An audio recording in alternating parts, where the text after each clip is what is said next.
कुछ हो क्यों नहीं पा रहा है? 1 महीना, 2 महीना, 4 महीना, 6 महीना, 8 महीना, कुछ हो ही नहीं पा रहा है। देखिए अमन जी, बंगाल की राजनीति का पूरा अपराधीकरण हो गया है। और ये जो बीरभूम जिला जहां ये घटना हुई है, बंगाल में सबसे ज्यादा हिंसा प्रवण जिला में एक है। 2018 में पंचायत चुनाव हुआ, एक भी विपक्ष का किसी को नॉमिनेशन डालने नहीं दिया, नॉमिनेशन नहीं हुआ, करने नहीं दिया, पुलिस और गुंडा मिल करके किए। अभी पिछले महीना पंचायत म्यूनिसिपैलिटी का चुनाव हुआ, वहां भी वही हुआ।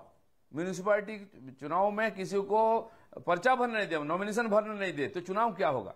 वहां आज जो उनके प्रतिनिधि बोल रहे हैं, उनको एक बार बोलिए, पेपर उठा कर देखे, चैनल को देखे, पार्टी ऑफिस में टोकरी में बम मिलता है, उनके पार्टी के नेता का घर में बाथरूम में बोरे में बम मिलता है, हाथ बम।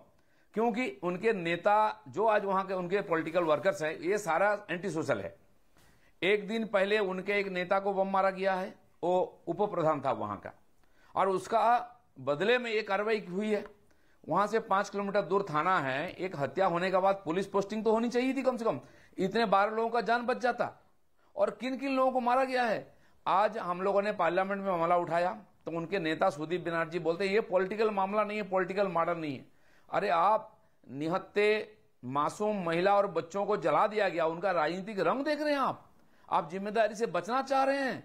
क्यों इस प्रकार घटना होता है? पूरा देश में कहीं नहीं होता है, क्यों बंगाल में बार बार होता है? और बीरभूम जिला का इतिहास रहा है, इस प्रकार कई नरसंहार पिछले कई सालों से हुआ है। ये जो हिंसा की राजनीति कम्युनिस्टों ने आमदनी की है, लेकिन कम्युनिस्ट चले गए, ये राजनीति नहीं किया है। इसी को अपना करके टीएमसी इसी को आधार बना करके अपना राजनीति चमका रही है, चुनाव जीत रही। वहां का पुलिस का काम है टीएमसी को जिताना चुनाव में, और गुंडा और पुलिस मिलकर के रिगिंग करते हैं, किसने वोट किसको मिले ये तय करते हैं। अभी 3-4 चुनाव हो गया, म्यूनिसिपैलिटी का, कॉर्पोरेशन का, वही हुआ है। 80% वोट उनको मिलता है। आगे चल के एक ही पार्टी का ही रहेगा, दूसरा कोई प्रतिनिधि नहीं रहेगा। तो ये जो इतना दर्दनाक घटना हुआ है सर, बंगाल देश का हिस्सा है ना, चिंता प्रकट की है। अच्छा, मतलब मंत्री जी ने प्रतिनिधिमंडल भेजे, अदालत ने चिंता प्रकट की है, इस प्रकार बात की। दिलीप जी, पलायन शुरू हो गया वहां से, आए दिन कत्लेआम, नर्स, अब तो मैसेकर है, ये तो 8-8, 9-9 लोगों को जिंदा जला दिया ISI स्टाइल में, आए दिन ये सब है। अब मेरे पास आंकड़े हैं, 15, 16, 18, 19, हर जब चुनाव होते हैं ये होता है। बंगाल देश का हिस्सा है ना सर, कंट्रोल क्यों नहीं है? अगर स्टेट मशीनरी फेल है तो आपके पास कॉन्स्टिट्यूशनल अथॉरिटी है, या तो आप लोग हाथ पर हाथ धरे बैठे, हम लोग, पूरा देश देख रहा है तमाशा कि क्या हो रहा है बंगाल में, कुछ कर नहीं सकते। सरेंडर मोड, निंदा मोड में है। मतलब बुरा मत मानिएगा, मुझे लग रहा है कि आप लोग ना एक निंदा मोड में है, आप लोग की निंदा कर दी। कुछ एक्शन लीजिए ना सर, एक्शन लीजिए ना सर।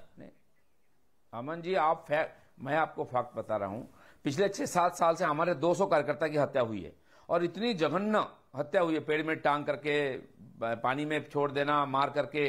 और अभी चुनाव के बाद 55-60 कार्यकर्ताओं की हत्या हुई है। सबसे ज्यादा शिकार तो हम हुए हैं, क्योंकि हम इसका विरोध करते हैं, और हम विरोध करते हैं, लोग विश्वास करते हैं। तभी देखिए, सारे विरोधी दलों को साफ करके बीजेपी को लोगों ने मुख्य विरोधी दल बनाया है, 77 सीट हमको दिया है। तो हम ही जी जान से इसका विरोध कर रहे हैं। लेकिन ये कल्चर सब बन चुका है, रातों रात नहीं बदल सकते आप। आप चीफ मिनिस्टर का बयान सुन लीजिए, उनके नेता लोगों का बयान सुन लीजिए, उनका कोई दुख नहीं है। इतने निहत्ते मासूम लोग मारे गए, कोई दुख नहीं है। वो उसका अपने को सर्टिफाई कर रहे हैं कि दूसरी जगह ज्यादा होता है। नहीं, दुख तो आप है, क्या उम्मीद कर सकते हैं? दुख है, दुख ऐसा नहीं है, दुख है। उनको 15 लाख नहीं मिलने का दुख है। वो बादल देवनाथ कह रहे हैं उनको नौकरियां नहीं मिली, इस चीज का दुख है। उन्होंने एक शब्द नहीं बोला कि मुझे बुरा लग रहा है महिलाएं बच्चों को जला दिया गया। उनको दुख है 15 लाख नहीं मिले उनको। अब वो उंगली खड़ी कर रहे हैं फिर से। आपको दुख है ना बादल भाई, थोड़ा तो दुख जाहिर कर दीजिए।